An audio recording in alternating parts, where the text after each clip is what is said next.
So some people were asking about some modifications that we had to do to the Draco, um, to like get the dust cover on and the folding adapter. But before I start talking about that, let me just show everyone that the gun is clear. Nothing in the bag. All clear.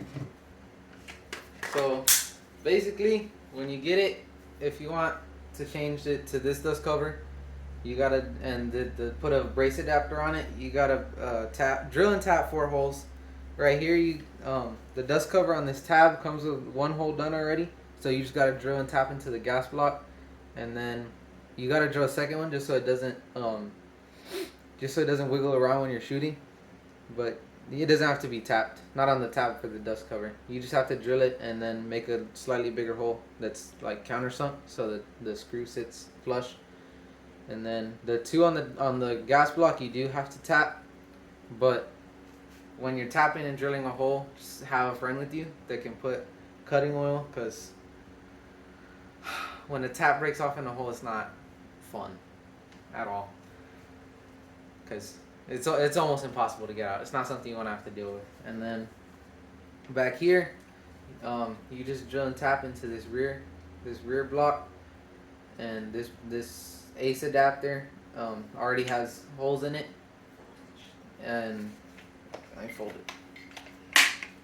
Right here you can see where we put the screws.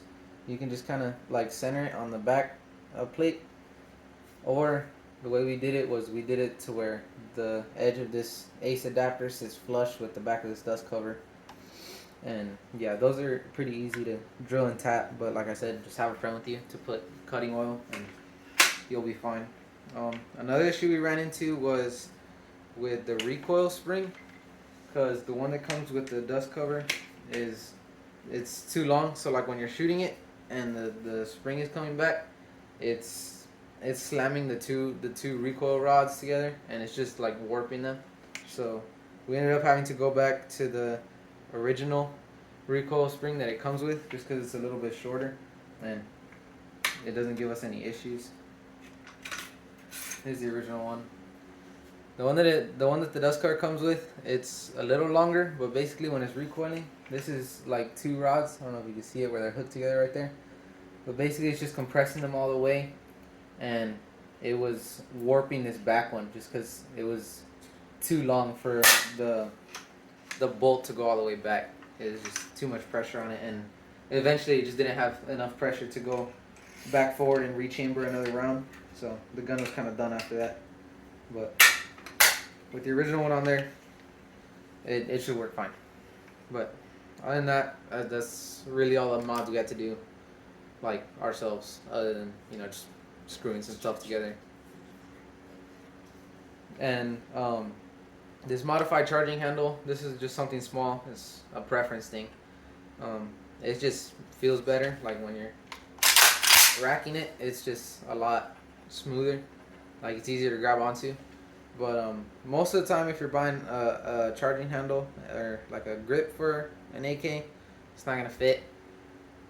This one, the inside like plates are metal that clamp onto here, so I just kind of got a Dremel and like sanded it out to where it would fit good, and hasn't given me any problems. We've taken it to the range like this; it's worked good. So,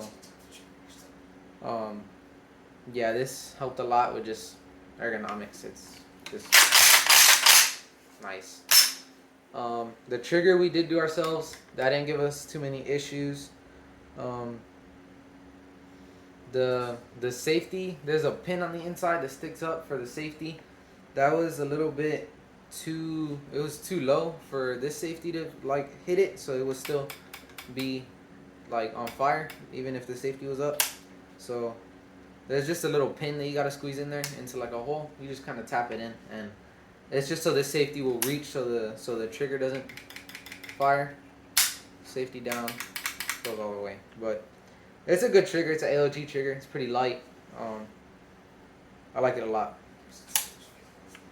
There's a bunch of tutorials on YouTube that you can watch how to put the AOG trigger on. It's like a normal AK trigger. There's maybe a few extra parts, but other than that, it's pretty simple, straightforward. But yeah, that's all the at home, all the difficult at-home mods we had to do to this gun just to get it working. But yeah, we bought it. It looks a lot different than when we bought it stock. It had the wooden little nub right here, little handle, and like I said, no stock. And yeah, this is it's a nice gun. So yeah, that's it for today.